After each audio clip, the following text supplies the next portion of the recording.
Hello, কথাসডাইরি.com থেকে আমি কথা চলে এসেছি তোমাদের সাথে নাইকার পার্সেলের ভিডিও শেয়ার করতে। তো প্রথমেই আমি যেটা নিয়েছি, এটা সেলের সময় নিয়েছিলাম। ফরএভার 52 এই কনসিলারটা অনেক দিন ধরে আমার নেওয়ার ইচ্ছা ছিল। যত কনসিলার ইউজ করছি তার মধ্যে বেস্ট হচ্ছে ফরএভার 52 কনসিলার। তারপর স্টিক্সের এই হাইলাইটিং কিটটা, এটা আমি কোনোদিন কালার ইউজ করি, এটা বাড়িতেই করার ইচ্ছা ছিল, তো সেই জন্য নিয়েছি। আর সিরোনার এই ফেশিয়াল রেজারটা, এটা খুবই ভালো। তারপর নিয়েছি জিলেটের একটা ভেনাস রেজার, এটা দরকার ছিল, তো অনেক দিন হয়ে গেছিলো আগেটা, তাই জন্য এটা নতুন নিলাম। আর হচ্ছে নিয়েছি লরিয়াল এর একটা ডেন্সিটি অ্যাডভান্স আর কি শ্যাম্পু। এটা চুলটা যেহেতু থিন হয়ে গেছে, তাই জন্য আমাকে আমার হেয়ার কাটার আর কি সাজেস্ট করেছিল, তো এটা নিয়েছি। আর সিম্পলের এই ফেস ওয়াশটা, এটা খুব ভালো।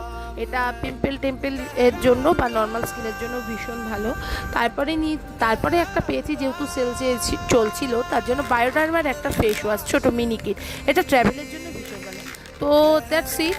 তো নেক্সট পার্টে তোমাদের সাথে আরও কী নিয়েছি, কোথা থেকে, সেগুলো সব শেয়ার করব। তো ততক্ষণের জন্য তোমরা কেউ ভুলে যাও না, চ্যানেলটাকে অবশ্যই সাবস্ক্রাইব লাইক করে দিও। আর কমেন্ট করো তোমাদের এই রকম ভিডিও কেমন লাগলো, কি লাগলো, আরও কী ভিডিও দেখতে চাও অবশ্যই কমেন্ট করো। তোমাদের জন্য এই চ্যানেলে আরও নতুন অনেক ভিডিও আসবে, কথা দিলাম। তো আমার মনে হয়েছে প্রোডাক্টগুলো সবকটাই ইউজ করছি। স্টিক্সটা আমার একটা বান্ধবী আর কি চুলে করে দিয়েছে, দেখেছি ভালো হয়েছে, বাড়িতে যেইটুকু করা যায় আর কি। তো আজকের মতো এইটুকুই, দেখা হচ্ছে নেক্সট ভিডিওতে। পাশে থেকো, ভালো থেকো, বাই।